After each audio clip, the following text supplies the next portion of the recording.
Most babies have pictures like these, in a crib, sound asleep. These were taken in 1963 when Lisa Floyd was just days old. But these pictures weren't taken to put in her mother's scrapbook. Lisa calls them her marketing pictures. There's my receipt. She was purchased from a home for unwed pregnant girls in Gainesville. It's a home with a history of selling babies on the black market. Action News uncovered articles on microfiche dating as far back as the 1950s. Over and over, the articles show pregnant girls who lived there lived in fear. But at a time when having a baby out of wedlock was unacceptable, young girls had few options. Back then, you just couldn't have a baby and bring it back home. So instead, pregnant girls came here to have their child. Documents we uncovered show some were forced to give their babies up. Wanting couples like Lisa's parents assumed they were doing the girls a favor by adopting the children.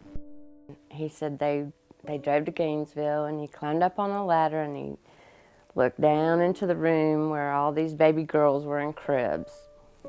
And he picked out the prettiest baby girl in there, and that's how they picked me. Lisa's parents knew the fees were high, but getting a child was easier.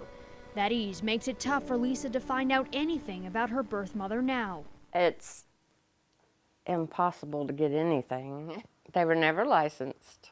And so when they decided to close, they're not going to hand over their files showing that they have been doing something illegal for 20 years. Lisa has piles and piles of paperwork, but she doesn't have the answers she needs to find her birth mother. Florida law only allows access to information that won't identify birth parents.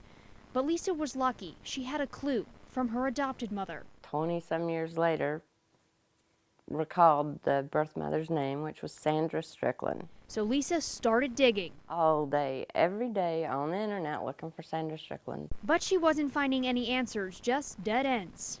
Until last week. Strickland, L-I-N. All these years she thought it was spelled Strickland with a D. It wasn't until last week when Lisa convinced a judge to unseal her file that she learned her birth mother's real name. Sandra Sue Strickland. Strickland with an N. So now she has more hope. Hope that one day she'll meet her birth mother. I would like to see who I look like and know that there's somebody else in the world that I'm related to. There's always time we can make memories, but we have to meet each other first.